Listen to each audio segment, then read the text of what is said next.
Welcome back to the Road Show. This morning in the Buzz, if you're feeling stressed out, it may be because of where you live. Forbes magazine put together a list of the most stressful cities in the country, and Providence came in 4th.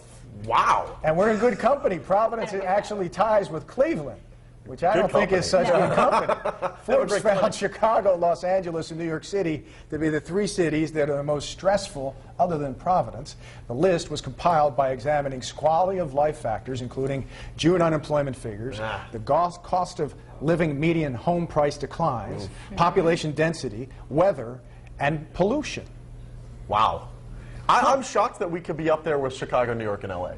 I have a beef with being categorized in the same group as Cleveland. Yeah, because I know. We used to call it the mistake by the lake, and we're certainly not That's that. because you're from Pittsburgh. Yeah, exactly. People would argue that Pittsburgh's not much better, though. Should be above Providence. You know what? It's a great Pittsburgh city. has transformed itself from that steel town. It really has. That's true. Much It's a like place to Providence live. has transformed Exactly. itself. Well, Providence has still got a lot of problems, and most of it has to do with the economy here. I mean, well, yeah, listen, we're second in the country as far as unemployment goes, just behind Michigan, and we continue to go up seemingly every month.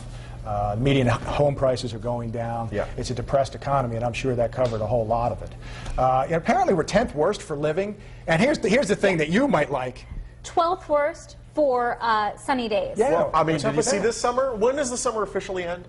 Summer officially ends with the autumnal equinox, which will be in late September. Just to get a little technical for you. We still have some nice days coming up, guys. I guess. Won't be this weekend. August has been overall pretty decent. Yeah, this weekend, obviously, we're keeping an eye on Dan. Let's talk about the Buzz here. No, yeah, but this is part of the thing that depresses me. I want to see the sun a little bit more often. Yeah. I lived in Vegas for 2 years, and we had rain 5, maybe 6 times a year. Yeah. And it was beautiful. See, here's the thing.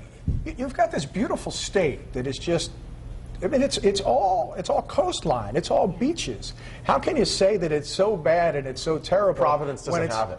Well, but it's only a stone's throw. It's a stone's throw away. You've got riverfront restaurants, riverfront shops. But the beach is a stone's throw away. There's nothing far in this state. You can be from end to end in 45 minutes. I mean, come on. That's a day trip. What do you mean, leave the East Bay? So I don't know. I got to disagree. I don't think it's. I certainly don't think it's fourth worst. No. I mean, the state certainly has its problems, and I think most of it gears on the unemployment and the economy. Have there been about 20 of these released in the last 6 months, or is it just I think Forbes does this. They do these things periodically, whether it be, cost of living, this, that, best place to meet a guy, worst place to meet a girl, blah, blah, blah, blah, blah. And I think they do it just to get publicity. Forbes is the uppity-ups cosmopolitan.